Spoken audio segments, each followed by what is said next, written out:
Urinary incontinence নিয়ে আজকে কথা বলবো। অনেকের এটা হয় যে মূত্রত্যাগ করতে চান না, কিন্তু মূত্র বেরিয়ে আসে এবং খুব একটা এম্বারাসিং সিচুয়েশন যে আপনার কোথাও হয়তো বেরিয়েছেন কিন্তু আপনি চাইছেন না, কিন্তু বেরিয়ে এসছে কোনো কারণে, এবং এটা ইনভলেন্টারি প্যাসেজ অফ ইউরিন, আপনার নিজের ইচ্ছার বিরুদ্ধে হচ্ছে। এটা তো একটা হাইজিনের ব্যাপার হচ্ছে, প্লাস একটা এম্বারাসমেন্ট, কারণ ইউরিন তো আর কোনো জায়গায় বেরিয়ে আসলেও বাইরে থেকে পোশাকের উপর থেকে বোঝা না গেলেও একটা পাঞ্জেন্ট স্মেল থাকে, এবং আপনি হয়তো মনে করুন কোনো একটা জায়গায় গেলেন এবং আপনার শরীর থেকে ইউরিনের গন্ধ বেরোচ্ছে। এটা নিশ্চয়ই আপনার জন্য খুব প্রীতিকর ঘটনা বা পরিস্থিতি নয়।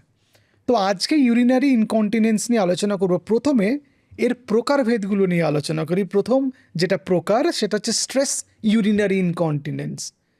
হাঁচার সময়, কাশার সময় বা হাসি করার সময়, মানে আপনি যখন লাফটার করছেন অথবা কোনো ভারী জিনিস ওঠাচ্ছেন বা এক্সারসাইজ করছেন, তখন ইউরিন বেরিয়ে আসছে।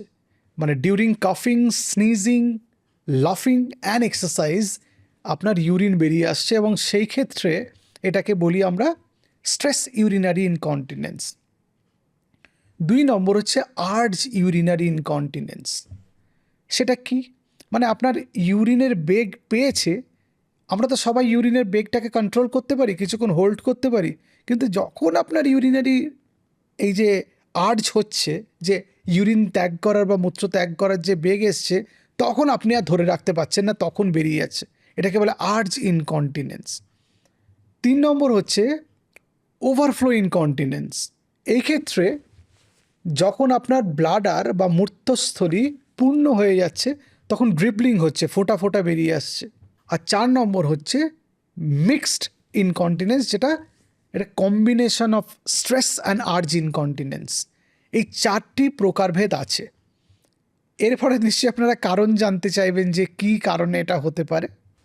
1 নম্বর কিছু কমন বা সাধারণ কারণ, তার মধ্যে একটা weakness of the pelvic muscles, pelvic মাসলের কিছুটা দুর্বলতা, প্রেগনেন্সি, মেনোপজ এবং এজিং বা বয়স হয়ে গেলে এটা হতে পারে।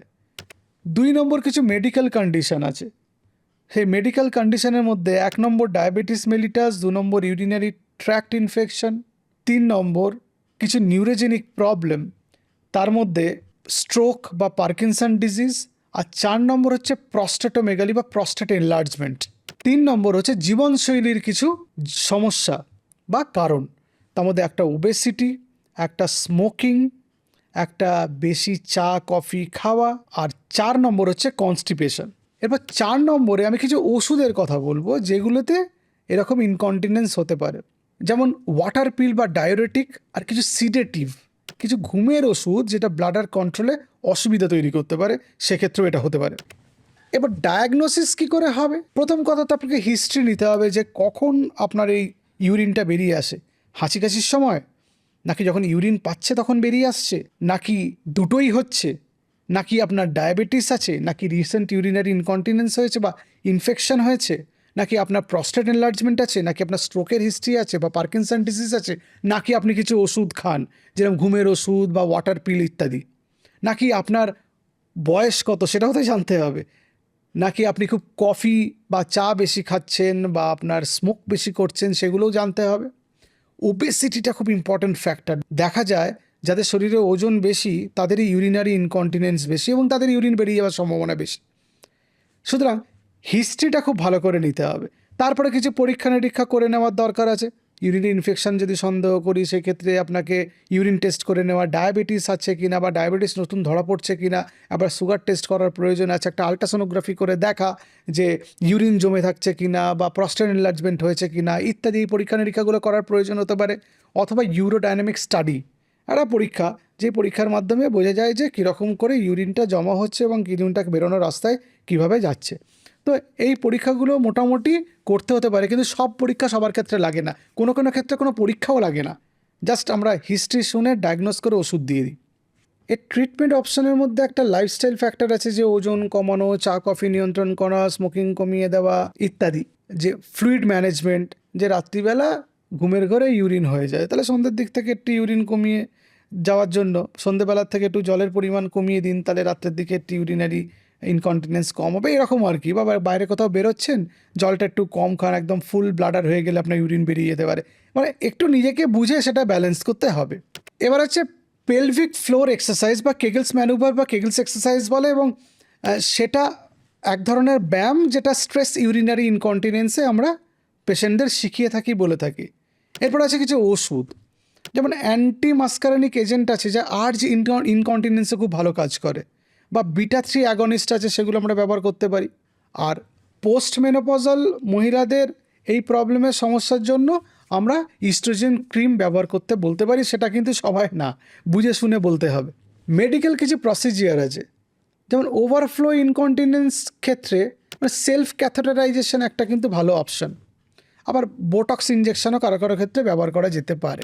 সার্জিক্যাল কিছু পদ্ধতি আছে, যারা ইউরোসার্জন তারা আরও ভালো বলতে পারবেন। আমার চেসলিং অপারেশন বা ব্লাডার ওয়াল বা ব্লাডার নেক্সট সাসপেনশন, এই একটা টেকনিক আছে।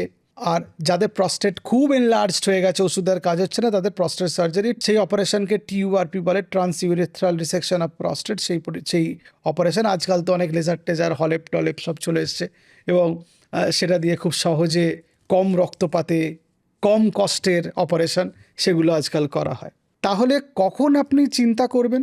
আপনি চিন্তা করবেন যদি আপনার ইউরিনারি ট্র্যাক্ট ইনফেকশন হয়, আপনার যদি জ্বর আসতে থাকে, আপনার যদি ওয়েট কমতে থাকে, আপনার যদি মূত্রে রক্ত আসতে থাকে, তাহলে আপনার চিন্তা করতে হবে। তাহলে ফাইনাল মেসেজ কি? ইউরিনারি ইনকন্টিনেন্স একটা ট্রিটেবল কন্ডিশন, মানে চিকিৎসা আছে এর।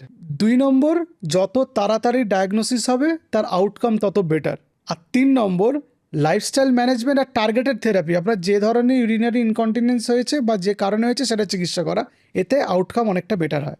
কোনো রকম ইউরিনারি সিমটম ইগনোর করবেন না।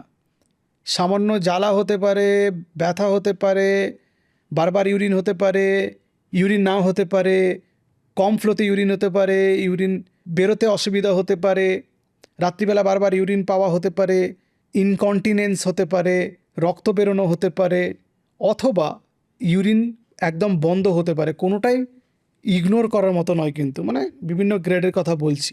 প্রত্যেকটা ক্ষেত্রের একটা নির্দিষ্ট কারণ আছে, এবং সেই কারণটা ইভ্যালুয়েট করে তার চিকিৎসা করার প্রয়োজন। তার জন্য একজন ডাক্তারবাবু আপনাকে গাইড করতে পারবেন। নমস্কার।